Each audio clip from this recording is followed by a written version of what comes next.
estás listo. Estamos Me listos. encanta el look, tengo que decirlo. El Me look. encanta el look. Gracias. Está todo pensado, ¿no? Hombre, siempre. Pero como el tuyo, como el suyo, como el suyo, como el suyo. Todos salen por la mañana y lo han pensado. Total, yo de miércoles hoy. Entonces, bueno, primero quiero daros la enhorabuena. Gracias. Y comentaros.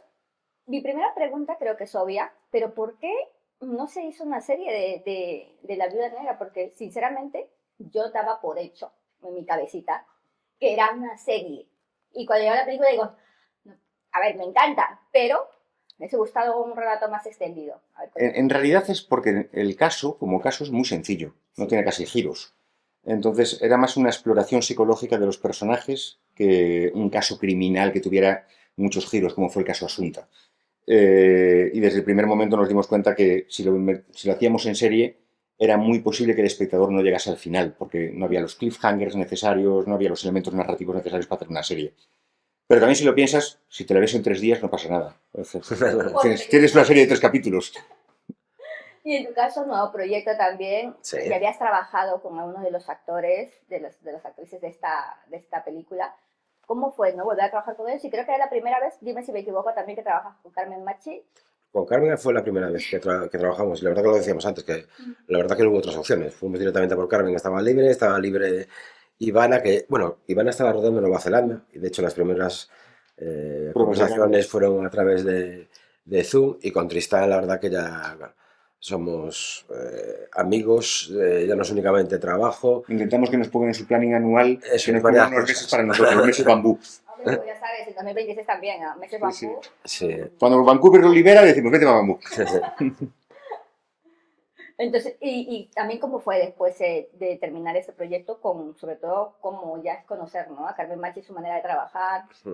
No, con Carmen lo que intentábamos era acercarlo mucho a Eva, que era la policía real que llevó el caso, que no tiene nada que ver su vida, y Carmen tiene una virtud por encima de todas, es que es tierra, ¿no? Es de verdad, que no queríamos americanizar la serie, sino todo lo contrario, españolizarla. Es una mujer que incluso nos ayuda a no juzgar al personaje, porque ella escapa constantemente de no juzgar las relaciones y no quiere comprender qué pasó en ese parking, y yo creo que Carmen le da un plus de madurez, de estado también de gracia y demás, ¿no? Ivana hace lo mismo. Sí. Ivana no juzga al personaje de Marge, lo cuenta desde esa inocencia, un poco manipuladora, ¿no? Sí. Pero la clave era no crear un personaje maquiavélico que lo ha planeado todo, sino que la vida le va viniendo y ella se va adaptando a la vida. Sí. Se va adaptando. Y el personaje para nosotros más difícil era el de Tristán, porque Tristán y Carlos tenían que conseguir que ese ridículo, vergüenza ajena, un poco infantil del personaje, darle verdad y que incluso por momentos, aunque suene fuerte, llegues a empatizar con él y a entenderlo. ¿Sabes? No empatizas con lo que ha hecho, pero puedes llegar a entender que no comprender por qué llegó ahí. Es un niño grande, ¿no? Enamorado, por decirlo así. No sé si es. Como Y yo creo que... el amor es ciego, ¿no? Sí. Y yo creo que Tristán es un crack en ese tipo de personajes. Tristán no es esos personajes de macho alfa, de tierrón, no, yo creo que Tristán tiene su filón en su sensibilidad, ¿no? Y que crea personajes muy, muy, muy diferentes, ¿no? Y también me agrada ver que también a los hombres nos permiten mostrar nuestra sensibilidad, y eso Tristán lo aborda. No, sin duda, es que es un cambio, claro, del caso Asunta, que también te vienes y dices Tristán y dices, voy a ver cómo cambia este personaje, ¿no? Para no asociarlo, obviamente, a la serie, a que sí, porque puede ser muy difícil para vosotros que te digan, oye, ya ha estado este personaje en el caso Asunta, vuelves a repetir con él, ¿qué vas a hacer para que dé un giro? Y dar giro. Y dar giro. Es decir, nos deja con la boca abierta, ¿no? Como tiene que ser. Qué bien. También quiero preguntar a los chicos, ¿cuánto hay de ficción, ¿no? Dentro de esta película? Es una película inspirada en hechos reales. Lo que intentamos contar es todo lo que sucedió de la forma más fiel posible, pero al ser una película con actores, con director de fotografía, lógicamente, yo no sé exactamente si entraron por ese lugar, si no entraron por ese lugar, si hicieron ese gesto, si no hicieron ese gesto. Lo que intentamos es que, en esencia, el espectador, cuando ve la película, vea que lo que sucedió es lo más cercano posible que se puede hacer en ficción a los hechos. Es decir, fue muy largo también el proceso de documentación. ¿Cuánto tiempo os llevó documentar y hacer la pre, ¿no? Pues empezamos a documentarnos cuando empezaba el juicio, de Maje y Salva, y a partir de ahí fuimos recopilando toda la documentación posible. Durante el juicio era muy difícil acceder al sumario de instrucción porque es muy difícil que te lo den. Después del juicio ya lo conseguimos. Teníamos las llamadas, eran meses de llamadas. Te cuenta que desde agosto hasta enero que los detienen son las llamadas todos los días de Maje y de Salva, todas las llamadas, y hay días de muchísimas llamadas y llamadas de 45, 50, hora y media, 2 horas, en las que teníamos que entrar para intentar entender todo lo que se había hablado y no sabíamos en cuál de las llamadas podía haber algo interesante. Porque una cosa es analizar las llamadas pensando en el crimen y otra cosa es analizar las llamadas pensando en la construcción de los personajes, que son dos cosas muy distintas. Y luego pudimos hablar con la Policía Nacional en la que se inspira el personaje de Carmen, con Esther Maldonado, pudimos hablar con miembros de la parte judicial también, con los que hablamos para intentar entender mejor a los personajes, porque para nosotros, como bien decía Carlos, el crimen, que nos lo decía Esther en su momento, es un crimen muy sencillo. Mataron a alguien, cometieron un error en esa llamada, que hay una clave. Podría haber sido el crimen perfecto si no hubieran cometido ese error en esa llamada y lo cometieron.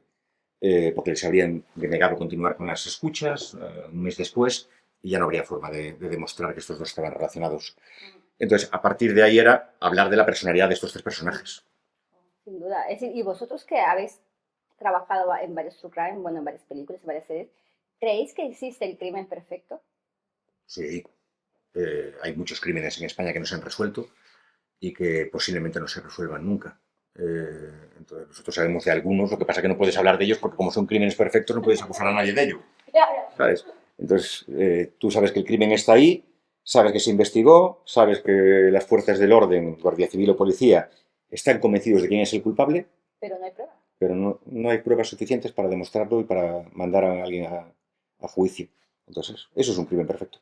Madre mía, es que lo que engancha, la verdad, es decir, vosotros en vuestras propias carnes creo que veis lo que atrae en el true crime. ¿Por qué creéis que nos atrae tanto el true crime a los espectadores? Porque habla de nosotros, porque habla de nosotros como sociedad, como seres Sí. humanos, porque la crónica negra es parte de lo que somos. Hay buenas personas, hay malas personas, y entender nuestra sociedad desde el true crime nos ayuda también a entender pues, las relaciones hombres-mujeres, la violencia de género, la delincuencia, Fariña en los años 80, que Fariña no deja de ser un true crime, como la llegada de la droga a España, La década, ¿no? la década de los 80, como la llegada de la droga a España y cómo hay un incremento de la droga. La sociedad está formada por miles de cosas y una de ellas es las cárceles, los delincuentes y la crónica negra. Y ya para terminar, creo que me da tiempo a una última pregunta. Es saber también si hay mucho contenido que se ha quedado fuera de la película. Uy, sí, ¿no? De montaje sí. Sí, de hecho fuimos muy largos de rodaje, teníamos más cosillas, pero yo creo que tampoco cayó. De esencia no, pero de de esencia no. material sí. De material yo creo un poquito así. 20 minutos Y aún podríamos tiraríamos, ¿no? meter, quiero decir, más allá de donde terminamos nosotros, pero yo creo que no era lo más interesante. Claro, por ejemplo, nosotros decidimos no llegar al juicio ya, porque nos parecía que el juicio no demostraba más que lo que ya habíamos visto. Ya Entonces lo iba a ser una teníamos. repetición de lo que ya habíamos visto, así como en el juicio de Casa Asunta sí que nos parecía importante contarlo por todo lo que conllevaba. Entonces nos parecía que eran muy distintos en ese sentido. Hombre, evidentemente, sin duda. A mí me ha encantado, chicos, de Qué verdad. bien, gracias. Enhorabuena y ya espero con muchas ganas, como siempre, el próximo proyecto. Sí, pronto. Muy pronto.